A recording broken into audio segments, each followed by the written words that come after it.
No nosso último vídeo, eu falei que ia fazer um vídeo sobre limpeza de aerógrafos, mas eu vi que tem muita coisa sobre limpeza de aerógrafos no YouTube. Você pode encontrar facilmente diversos vídeos, tanto em inglês como em português, feito por pessoas daqui mesmo. E achei que ficar repetindo tudo que foi dito, tudo que está sendo dito, não era uma coisa que ia ajudar muito. Então, ao invés de fazer um vídeo sobre limpeza de aerógrafos, eu vou dividir esse assunto em duas metades, e na primeira metade eu vou falar sobre o que você não deve fazer na limpeza dos aerógrafos, que acho que isso talvez seja mais importante. E no segundo vídeo eu vou mostrar como eu faço a limpeza dos aerógrafos e algumas coisas que eu uso que eu não vi nesses vídeos que eu andei olhando por aí e que talvez sejam então boas ideias para quem está querendo fazer uma limpeza um pouco diferenciada. Então vamos começar falando das coisas que não se deve fazer ao limpar o aerógrafo. A primeira coisa é não usar papel higiênico. Por quê? O papel higiênico ele é feito para ser dissolvido na água. Então ele é composto de uma série de fibras que em contato com a água ele vai se desfazendo. Ele é feito para isso, exatamente para não entupir as redes de esgoto. E o que acontece? Quando você molha o papel higiênico e usa ele para limpar a parte interna do copo, você vai molhar ele no solvente, ele começa a dissolver e ele vai soltar pequenas fibras. Às vezes não, na maioria das vezes você nem vê essas fibras. E o que acontece com essas fibras? Elas descem e acabam se alojando aqui dentro do bico. E é difícil perceber isso. Você vai começar a sentir que o aerógrafo de vez em quando começa a dar umas falhas. O problema é que não entope de uma vez. Ele fica dando pequenas falhas, fica intermitente, você não entende bem o que está acontecendo, mas aí se você for lá dentro do bico e mexer lá dentro, você vai achar essas fibras lá. Então, não use papel higiênico. Se você quer usar algum tipo de papel aqui para limpar o interior do copo, usa papel toalha. O papel toalha, esse de cozinha, ele é feito justamente para não se desfazer em contato com a água. Em geral, ele tem um filmezinho plástico aqui entre as folhas de papel para impedir que ele se desagregue. Com isso, você não vai ter esse problema. Então, em vez do papel higiênico, se você quiser usar algum papel aqui, use o papel toalha. Outra coisa que não se deve fazer é usar o pincel para limpar aqui dentro do copo, para tirar para dissolver a tinta aqui. Por quê? Porque essa parte metálica do pincel aqui, ainda que você use um pincel com bastante cerda, um pincel largo, você vai acabar esbarrando aqui na parte interna do copo. E você vai arrancar essa proteção. A gente precisa lembrar que os aerógrafos são feitos de latão. E o latão ele é bastante resistente à maioria dos solventes, mas ele oxida, ele fica escuro, e ele tem pouca resistência à abrasão também. Então, você acaba, se o seu aerógrafo ele tem essa parte interna do copo cromada, como é o caso desse aqui, ou como é o caso desse aqui, que é niquelado, você, se ficar raspando com o pincel aqui, essa parte metálica vai acabar riscando o seu copo aqui por dentro e tirando essa proteção e deixando o latão exposto, o que não é uma boa ideia. E aproveitando que a gente está falando de latão, mais uma coisa que você não deve fazer é usar amônia ou qualquer produto que tenha amônia na sua fórmula. Por quê? A amônia, ela reage com o latão, e essa reação com o latão é uma reação bastante agressiva, provoca rachaduras no latão. Lógico que se você passar uma vez ou outra, já passou, não precisa se preocupar, mas o ideal é não usar, porque mesmo que o seu copo aqui seja cromado ou niquelado, ou seja, tem uma camada de proteção, a parte interna do aerógrafo, ela tem o latão exposto, e aqui vai entrar em contato com amônia e isso pode causar algum problema aqui de rachadura no corpo do aerógrafo. Então, evite usar qualquer produto com amônia. Quando eu comecei a usar aerógrafo, O que mais se recomendava na época era uma solução de água com amônia. Realmente funcionava muito bem para tirar tinta, mas pode danificar bastante o aerógrafo, principalmente na parte interna. Então, vamos evitar de usar amônia. Outra dúvida bastante grande que as pessoas têm é, na hora de limpar o aerógrafo, por onde que a gente tira a agulha? O que se faz normalmente é soltar aqui e puxar a agulha por trás. Mas, se vocês procurarem aí, existem vários vídeos no YouTube, vários tutoriais, dizendo que o certo é você, na verdade, tirar a agulha pela frente. Por quê? Porque você não faria a tinta escorrer aqui para trás, para a parte de trás do aerógrafo. Essa não é uma boa explicação. Por quê? Primeiro, você só vai puxar a agulha para trás depois que você faz uma boa limpeza inicial. E o que é a boa limpeza inicial? Encher isso aqui de thinner e botar para fora. Encher novamente, botar para fora. E mais uma vez, botar para fora. Até que você só tenha saindo aqui o thinner totalmente limpo. Depois disso, e depois que o copo estiver vazio, para limpar a agulha, você aí sim pode soltar ela e puxar para trás. Lógico. Primeiro, você já não vai ter mais tinta nenhuma aqui que possa caminhar aqui para trás, porque isso aqui já está seco. Segundo, lembre que a gente tem um selo aqui. E esse selo aqui, a agulha passa perfeitamente justa aqui dentro. Então, na hora que você puxar, ainda tenha qualquer coisinha, esse selo vai impedir que essa tinta que estiver agarrada aqui na agulha caminhe aqui para trás. Então, não vai ser um grande problema. Mas, se você preferir, você pode tirar pela frente. Qual é a dificuldade? Nesse caso aqui, nesse aerógrafo aqui da Harder, é bem mais fácil, né? Porque você simplesmente, o bico sai com muita facilidade, você não tem rosca. Então, como ele sai muito fácil, tirar a agulha pela frente do aerógrafo não é um grande problema. Se você preferir, pode tirar. Já nos aerógrafos como esse Paashi, ou como nos aerógrafos chineses, você precisa desenroscar o bico. E aí, nós estamos mexendo com uma rosca que está num ponto delicado do aerógrafo. A gente lembra que um dos problemas de entrar bolha aqui no copo, de falhar o jato do aerógrafo, é justamente passar ar aqui por dentro dessa rosca, entre o bico e o corpo do aerógrafo. Então, se você ficar desmontando e montando isso aqui toda hora, você está desgastando essa rosca e você pode estar comprometendo essa vedação. Não é uma boa ideia. Então, no caso de aerógrafos como esse, que você precisa roscar e desenroscar o bico, é melhor tirar a agulha por trás. Lógico, depois de várias vezes você passar o thinner por aqui até isso aqui ficar bastante limpo. Um aerógrafo como esse aqui da Harder, que o bico sai facilmente, que ele não tem, o bico está aqui, ele não tem rosca, ele tem apenas uma vedação de teflon aqui atrás, aí isso aqui não é problema, você pode facilmente tirar a agulha aqui pela frente, isso não vai causar nenhum estresse maior.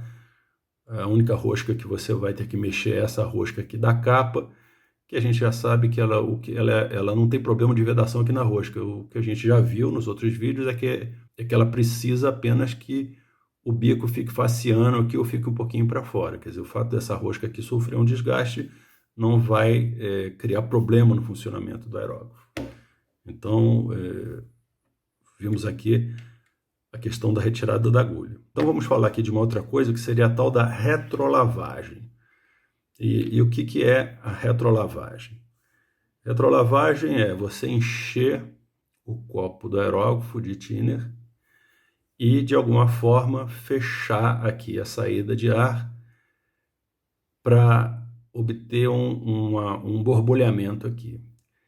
Tem muito erro conceitual quando as pessoas falam em retrolavagem, porque quando se fala em retrolavagem, dá a impressão que você está fazendo com que a tinta ou o thinner ele retorne aqui, ele de alguma forma circule aqui. Até já vi gente falando, é bom porque faz uma recirculação.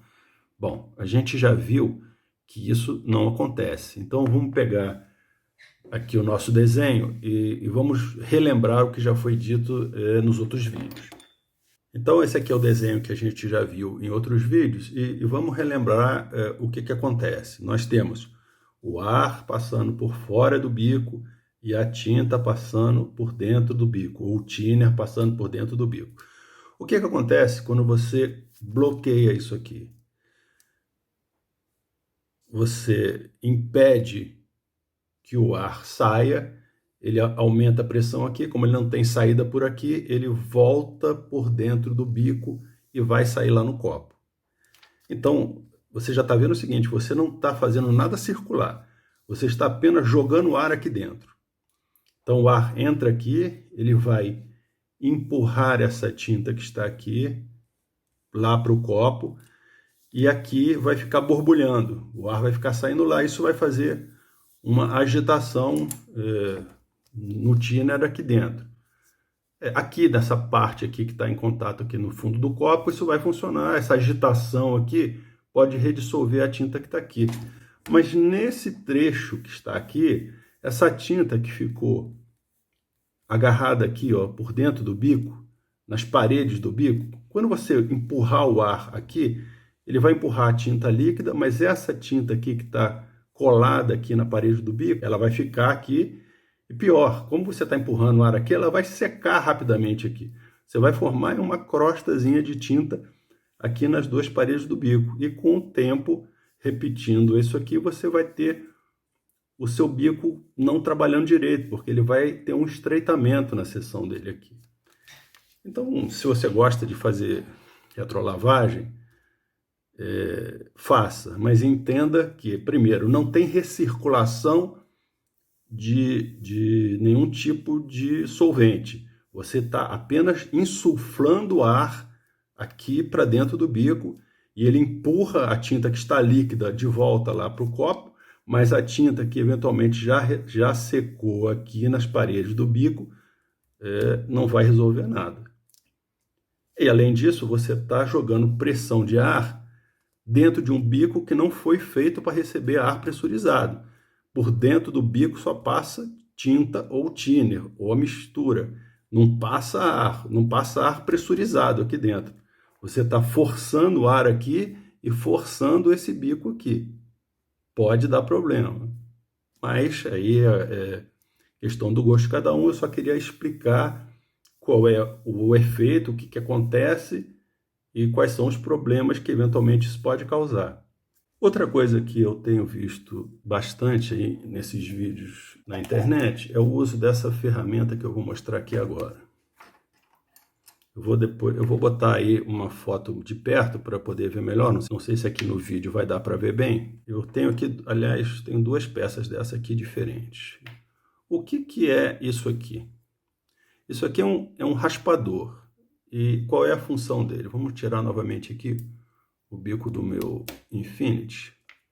E qual é a ideia aqui? É que essa peça aqui, ela entre aqui dentro do bico e você girando ela, que como ela tem essa lateral aqui cortada, ela vai raspar a parte interna do bico e eventualmente ela vai tirar a tinta que está seca aqui na parede do bico. E com isso melhorar a passagem de tinta. Qual é o problema disso aqui? Existe um raspador para cada tipo de bico. Você vê que aqui eu tenho dois, eu acho que dá para ver aqui, espero que dê para ver, depois eu vou botar uma foto aí. Eles têm aqui a conicidade diferente. Por quê? Porque eles foram feitos para aerógrafos diferentes. O que acontece? Esses bicos aqui, eles não são iguais. Cada aerógrafo tem um desenho diferente, cada um tem uma conicidade aqui que precisa, para que isso funcione corretamente, casar com a conicidade aqui desse raspador. Se você pegar um raspador que seja mais largo, o que vai acontecer? Ele não vai entrar corretamente no bico, ele vai encostar apenas um pedacinho dele aqui no bico, a outra parte vai ficar flutuando lá dentro, então ele não vai fazer a limpeza. Se você pegar um muito fino, ele vai passar direto e você corre o risco de forçar a saída do bico aqui. E essa lateral dele aqui é afiada, né? É uma quina, e se você forçar, se botar força demais aqui, o que você vai fazer? Você vai rachar o seu bico lá na ponta e vai perder o bico. Então, eu não recomendo usar isso aqui não, a não ser que você tenha o seu raspador específico para o bico do aerógrafo que você está usando. Eu vi outro dia um vídeo aí de uma pessoa fazendo uma limpeza do aerógrafo e ele usou um raspador, não é nenhum desses daqui, mas ele claramente ele era mais largo do que essa entrada aqui do bico. Então, na verdade, o cara botou isso aqui, ó, e não acontecia nada, porque ele batia aqui na lateral aqui do furo do bico antes mesmo de encostar lá na ponta, ou seja, era absolutamente inútil, ele estava só desgastando esse furinho aqui. Então, isso aqui, se ele for adequado, se ele for desenhado para o bico do seu aerógrafo, é uma boa ideia, ele funciona bem para raspar essa tinta seca aqui que está na parede do bico. Se não for, é arriscado usar e você pode danificar o seu bico. Por último, vamos olhar aqui, é uma coisa importante. Nós já sabemos que tem um selo aqui que não deixa passar a tinta aqui para trás. Então, você já entendeu que você não tem a menor necessidade de desmontar nada daqui para trás para limpar o aerógrafo. A não ser tirar o cabo aqui para puxar a agulha. Mas você não precisa ficar desmontando válvula, tirando todo esse sistema aqui que faz a movimentação da agulha, nada disso você precisa. Muito menos jogar thinner. Eu já vi vídeos de limpeza de aerógrafo que o cara desmonta isso aqui, depois passa um cotonete com thinner aqui dentro. Thinner aqui de jeito nenhum. Você lembra que a gente tem várias borrachas aqui dentro, e essas borrachas, como elas estão isoladas da tinta, elas não são feitas para ter contato com líquidos corrosivos. Então, por favor, não jogue thinner nunca aqui dentro. Muito menos óleo. Nós já falamos lá no vídeo sobre válvula, que não se joga óleo aqui dentro, porque esse óleo aqui resseca e vai acabar prendendo aqui o gatilho. Aqui a gente usa apenas vaselina em spray ou silicone spray. Isso na hora que eu fizer o vídeo mostrando os meus procedimentos, o que eu faço, eu vou mostrar isso aqui. Então, nada de desmontar isso tudo aqui, de tirar a válvula, nada disso você precisa fazer para limpar o aerógrafo, porque a gente já sabe que tendo essa gacheta aqui, vamos usar o termo em português correto, tendo essa gacheta aqui, ela vai impedir que a tinta passe aqui para trás, portanto, nada disso aqui precisa ser mexido na hora que você faz a limpeza no aerógrafo. Eu acho que com isso aí eu abordei assim os pontos principais aí de problemas que podem acontecer durante a limpeza. E no próximo vídeo, então, nós vamos ver qual é o procedimento que eu faço quando eu faço a limpeza dos meus aerógrafos. Não quer dizer que é o melhor, não quer dizer que é o que está certo, que é o único. É simplesmente a maneira que eu faço e eu vou explicar por que eu faço. Se vocês acharem que é convincente, adotem. Se achar que é uma bobagem, deixem para lá. Mas acho que vale a pena mostrar isso. Vamos então ver isso no próximo vídeo.